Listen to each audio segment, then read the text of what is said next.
Whee! Oh, spun too far. Anyways, today's video, I'm going to be showing you how you can add a third screen to your AtGames Legends pinball machine, and it's got a relatively easy, hassle-free install. Most people can probably do in 30 minutes or less. I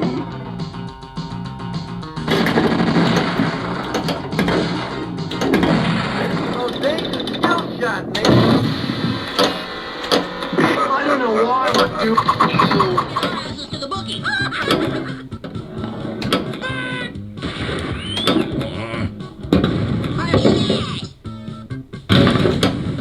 Now, just to do a little bit of housekeeping, avoid confusion down the line, just to be upfront, if you're enjoying your 22 Gottlieb tables that come on the AtGames machine, or if you purchase any of the Zaccaria tables, things like that, this particular mod is not applicable to those tables. It's not going to magically give you scoring on that screen, give you a dedicated back glass image or anything like that. This is specific to people that are looking or have already added a PC to their AtGames Legends pinball machine via the OTG and the HDMI inputs on the control deck. And if you haven't even went down that rabbit hole yet, you can check out an earlier video I did on this channel showcasing the little LCD controller board that you'll need to hook up to your back glass display. That way you can convert it to an HDMI input signal and connect it to a PC that way. However, the focus again of today's video is the third monitor I chose to use for this DMD scoreboard, so to speak.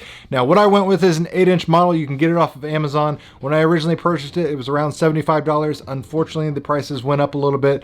It's hovering around $99, but in my opinion, that's still pretty good value. It's 1280 by 800 resolution, so it's got top-notch resolution. You can go bigger, you can go smaller. Me personally, though, I found this 8-inch model just magically kind of fits in between those speakers, nice and snug. It's not so tall that it cuts off any of the 15.6-inch back glass display that already comes in that back box. And again, it just fits nicely in between those speakers.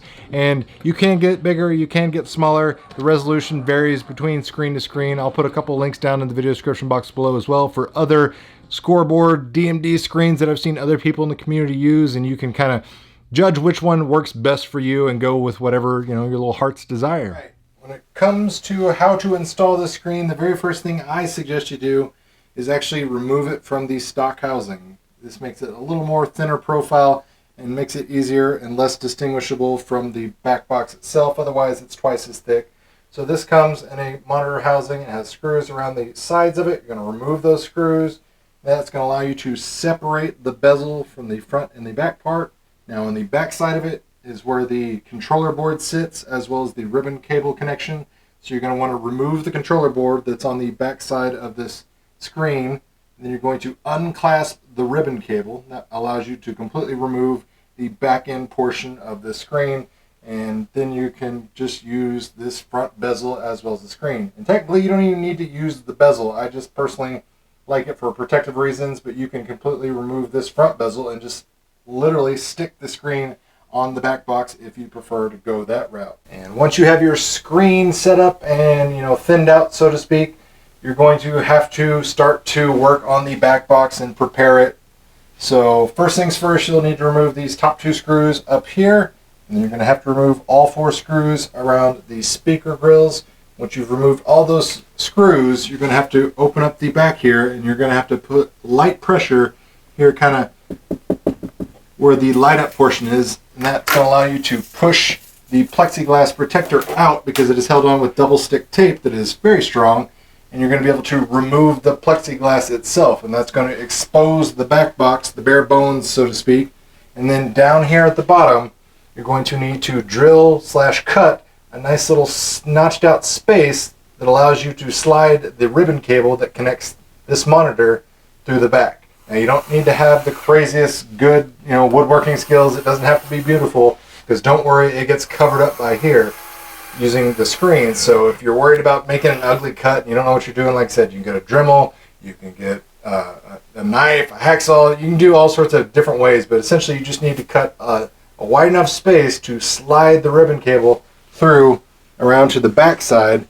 That way you can reconnect it to the controller board here, and then you can mount this controller board however you wish. Literally got it sitting right here because I haven't mounted it yet, but as you can see, I've got that little notched out area where I had the ribbon cable come through and then reconnect with the controller board, and then accepting my HDMI input and my little USB power source there for this DMD scoring screen.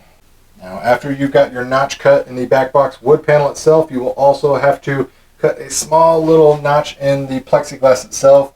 I just got a Dremel, like I said, very small notch, cut it there, made sure the ribbon slid through the back box itself and slid under the plexiglass, and then we were ready to go. I just got some double-sided tape, put it along the edges of the bracket here on the monitor, stuck it on the actual plexiglass, and then here we are. Like I said, very easy, very simple to install. Took me probably 30 minutes tops, and that was probably longer than it should have taken.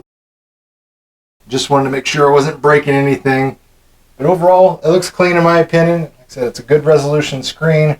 Fits nicely in between the speakers there. Really adds to the overall experience, and it looks great. And then in a future video, I'll probably show you how to get rid of these wires, because obviously it's unsightly to have them just sitting here distracting, looking kind of unsightly. I'll show you how we can potentially get rid of these and hide them, tuck them away, and make sure you don't have any unsightly things sticking out the top of your cabinet here. Ultimately, I'm very happy with the screen. Like I said, the install was relatively simple. It's just basically cutting a notch at the bottom of the back box, taking off the back case of the screen, sliding the ribbon cable, connecting it to the LCD controller board, gluing it, slapping it on there, sticking it on there however you wish onto the plexiglass, and you're ready to go. It's not crazy difficult. Most people can do it, like I said, 30 minutes, 45 minutes tops probably, and it looks great. Bigger image for your back glass display now, and you've got a dedicated scoreboard that fits nicely in between those speakers and covers up that unnecessary AtGames logo. I mean, let's be real, we got way too many logos on this machine, but overall it looks great. I'm happy I did it, and I think you guys will probably be happy to add a third monitor as well. If you don't want to go down that route, don't worry. I'm sure in the future there will be some premium back glass versions later on down the road, and as of the making of this video, we're still waiting for that adapter board that prevents it to where you don't have to unhook the cables in the back and switch out every time you want to play these stock tables and have the back glass display versus every time you hook it up to a PC. So I still recommend waiting for that hypothetical controller board that is yet to come out that has a push button switch that allows you to go back and forth. But until then, this is the best we got. Enjoy it or hate it. Anyways, that does it for today's video. If you enjoyed the content, make sure you hit that like button. Share this video with your friends if you found the information helpful. And as always, thanks for watching, guys. Really means a lot.